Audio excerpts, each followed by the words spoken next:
புரியாது. இன்றைக்கி ஏன் நம்ம பாவம் செய்கிறோம், இன்றைக்கி நீங்கள் ஏன் பாவம் செய்கிறீங்க, நீங்கள் ஒரு தப்புன்றீங்க.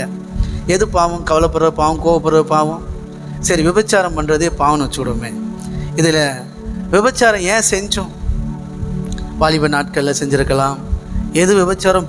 பிரதர், நானும் அவ்வளோ மோசமான ஆள் கிடையாது. இருதயத்தில் நினச்சாலே விபச்சாரம் செய்துட்டீங்கன்னு அர்த்தம். புரியுதுங்களா?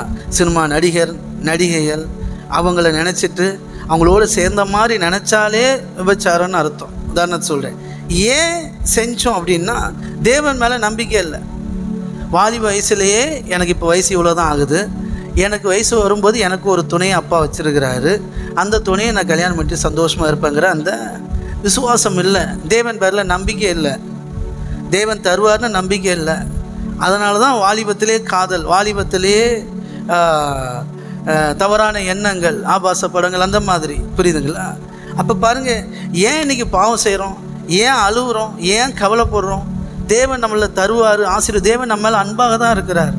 தேவன் நம்ம மேலே ரொம்ப அக்கறையாக இருக்கிறார். அப்பா நம்மளை ஆசீர்வதிப்பாருங்கிற நம்பிக்கை இல்லை.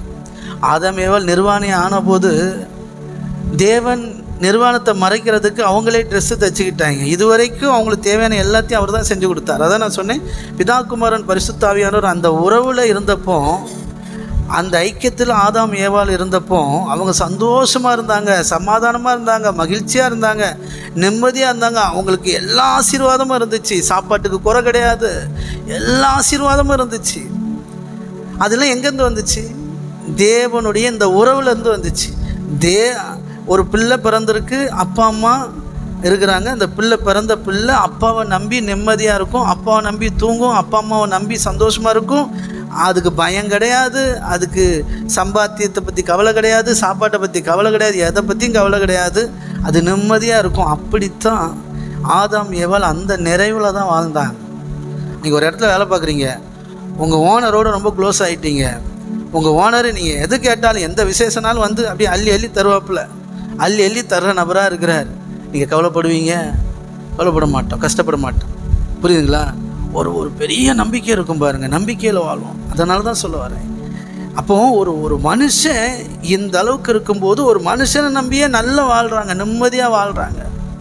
அப்படித்தான் ஆதியில் ஆதாம் ஏவாள் தேவனோடு இணைந்து இருக்கும்போது அவரை நம்பி வாழ்ந்தப்போ அவ்வளோ சந்தோஷமாக இருந்தாங்க. அதனால தான் வசனம் சொல்லுது, கர்த்தரை நம்புகிறவனோ செழிப்பான். இந்த நம்பிக்கையை தான் பிசாசுக்கு எடுத்தான். அப்பா, எங்களுக்கு ஒரு குறையும் கிடையாது, எங்களுக்கு எல்லாம் செழிப்பாக இருக்குது, நிறைவாக இருக்கிறோம், தோட்டத்தில் இருக்கிற சகல விருட்சத்தின் கனியும் சாப்பிட்லாம், சகல விருட்சத்தின் கனியும் சாப்பிட்லாம், அதெல்லாம் எக்கச்சக்கம், ஏராளம் தாராளம், தண்ணிக்கு பஞ்சம் கிடையாது, வேலை செய்ய வேண்டிய அவசியம் கிடையாது, பண்படுத்தணும், பாதுகாக்கணும், இதுதான் வேலை. கஷ்டப்பட்டு வேர்வை சிந்தி உழைக்கணும்னு அவசியமே கிடையாது. அப்படி வச்சுருந்தார். அப்படி நிறைவில் இருந்தவன்ட்டும் பிசாசு வந்து பொய்யை தான் சொன்னான். இந்த பழத்தை ஏன் சாப்பிடாமல் இருக்கிறீங்கிறான். இல்லை, அவ்வளோ பழம் இருக்குது, அதெல்லாம் இருக்கட்டும், இதை ஏன் சாப்பிடலை? ஆமாம், தேவன் சாப்பிடக்கூடாதுன்னு சொன்னார். அவன் என்ன விவரமாக சொல்கிறான் பாருங்க. தேவன் தோட்டத்தில் இருக்கிற பழத்தை பூரா சாப்பிடக்கூடாதுன்னு சொன்னார் அப்படின்றான். அதுவே பொய். இல்லையே, அப்படி சொல்லலையே, இந்த ஒரு பழத்தை தான் சாப்பிடக்கூடாதுன்னு சொன்னார் அப்படின்றான். புரியுதுங்களா? இதுவே இவனுக்கு தெரியலை, இதுவே தெரியாமல் தான் வந்து கேட்குறான். அப்படி இருக்கும்போது அவனை நம்பலாமா? சரி, இந்த பழத்தை சாப்பிட்டாலும் நீங்கள் சாக மாட்டீங்கன்னு அவன் ஒரு தியாலஜி சொல்கிறான். அந்த பொய்யை நம்பி இந்த உண்மையிலேருந்து விலகுனாங்க பாருங்கள். அப்பாவை நம்பி இருந்தாங்க. அப்பா எங்கள் மேலே அன்பாக இருக்கிறாரு, அப்பா எங்கள் மேலே அக்கறையாக இருக்கிறாரு, எங்களுக்கு ஒரு குறையும் இல்லை, ஒரு கவலையும் இல்லைன்னு இருந்தவனை இருதயத்துக்குள்ள ஒரு பொய்யை தூக்கி போட்டு, அவருக்கு அப்போல்லாம் உன் மேலே அன்பு ஒன்றும் கிடையாது, அதெல்லாம் ஒரு மண்ணாங்கட்டியும் கிடையாது, அப்போ ஏன் இந்த பழத்தை தரல, நீ இதை சாப்பிட்டா அவரை போல் ஆயிடுவீங்க அப்படின்னு ஒரு பொய்யை சொன்னான் பாருங்கள். இருதயம் வலிச்சிட்டு, சட்டை கிழிஞ்சிருந்தா தச்சு முடிச்சிடலாம், நெஞ்சு கிழிஞ்சிருச்சு, எங்கே முறையிடலான்னு யாரும் இருக்க, அவங்களுக்கு நெஞ்சே கிழிஞ்சிட்டு சீரியஸாக. நான் ஏதோ விளையாட்டு சொல்கிறேன்னு நினைக்கிறேன், இதான் நடந்துச்சு. மனசு எப்படி இருக்கும் பாருங்கள். நம்பிக்கையில் இருக்கிறீங்க, உங்கள் அப்பாவை நம்பி இருக்கிறீங்க, உங்கள் அப்பா சொத்தை அண்ணன் பேரில் எழுதி வச்சான்னு எப்படி உடஞ்சிட மாட்டீங்க? அதுதான் இந்த பொய்யை நம்பினப்போ. ஏன்? ஆமாம் இல்லை, இவன் யோசிக்கிறான், இவன் பெரிய அறிவாளி இல்லையா, இதை ஏன் தரல? ஏவாள் யோசிக்குது, இதை ஏன் தரல, அவரை போல் ஆயிடுவோமா, ஓஹோ இப்படி ஒரு விஷயம் இருக்கா, அப்படின்னுட்டு.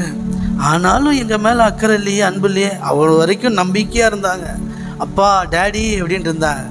இப்போ அப்பாவாது ஆமாம் அப்படின்ட்டு அவர் மேலே ஒரு எரிச்சல் வந்துட்டு பாருங்கள். அதனுடைய நிறைவு, அவர் என்ன சொல்கிறது, சாப்பிடக்கூடாதுன்னு, நான் சாப்பிடுவேன், ஆமாம் நான் சாப்பிடுவேன் அப்படின்ட்டு இப்போ பார்க்குது. அந்த பழத்தை அழகாக இருக்குது. அது வரைக்கும் அது மேலே வெறுப்பாக இருந்தது. தீமை வெறுப்பதே கர்த்தருக்கு பயப்படுகிற பயம். அந்த உறவில் இருந்தால், நான் சொல்கிறேன், நீங்கள் தேவனோட சரியான உறவில் இருந்தால், நான் பாவம் செய்ய மாட்டேன், நான் பாவம் செய்ய மாட்டேன், நான் ஐஸ்வர்யவானாவேன், நீங்கள் சொல்லே வேண்டாம், நான் அம்பானியாவேன், சொல்லே வேண்டாம். நீங்கள் தேவனோட சரியான உறவில் இருந்தால் ஆட்டோமேட்டிக்காக இச்சை பாவம்லாம் உங்களுக்கு பிடிக்காமலே போயிடும். வெறுப்பு வந்துடும். தண்ணி, பீடி, சிகரெட்டு, பொம்பளை சோக்கு இதெல்லாம் வெறுத்துடும் சார். சீரியஸாக உண்மையில் தேவனுக்கு உங்களுக்கு ஒரு, ஆனால் மனுஷன் என்ன பண்ணுறான், நான் தொட மாட்டேன், நான் பார்க்க மாட்டேன், நான் அதை பார்க்க மாட்டேன், இதை பார்க்க மாட்டேன், தப்பான படம் பார்க்க மாட்டேன், நான் திருந்துறேன், ஆண்டவரே என்னை உடைப்பீராக, உருவாக்குவீராக, நான் தண்ணி அடிக்க மாட்டேன் அப்படின்னே 4 நாள் இருக்கிறான். 4ஆவது நாள் அப்படி கையெல்லாம் நடுங்க ஆரம்பிச்சிருது, போய் விழுந்துடுறான். ஆனால் அதே நேரத்தில் அப்பாவை அறிகிற அறிவை நீங்கள் வளர்ந்துட்டீங்கன்னு வச்சுக்கோங்களேன். அவர் சமூகத்தில் இருந்து ஆமாம் அவரோட கூட பேசி உங்கள் பிரச்சனையெல்லாம் சொல்லி அவர் உங்களுக்கு சொல்யூஷன் தந்து அவர் உங்கள் இருதயத்தை சுகப்படுத்துவார் பாருங்க. அவர் உங்கள் இருதயத்தை தம்முடைய அன்பினால் நிரப்பார் பாருங்க. ரோமர் 5:5 படி அவருடைய ஆவியினால் அவருடைய அன்பை உங்கள் இருதயத்தில் ஊற்றும்போது அப்படி ஒரு நம்பிக்கை வரும் பாருங்க.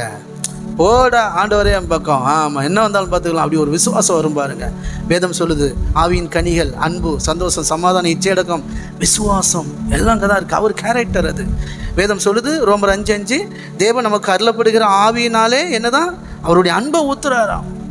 தேவ ஆவியில் நீங்கள் நிரப்பப்படும் போது யாராக இருக்கட்டும், ஏசப்பா சாமியை கும்பிட்ற எல்லாரையும் அவர் ஆவியில் நிரப்புவார். எல்லாருமே அபிஷேகம் பண்ணப்பட்டவங்க தான். எல்லாருக்குள்ளேயும் பரிசுத்த ஆவியானவர் இருக்கிறார். நீங்கள் தேவன் தங்குகிற ஆலயமாக இருக்கிறீர்கள். அவரை சாமியாக கும்பிட்ற நீங்கள், அவர் உங்களை தம்முடைய ஆவியினால் நிரப்புவார் பாருங்கள். அதுதான் ஒரிஜினல் ஆவியில் நிரம்புறது.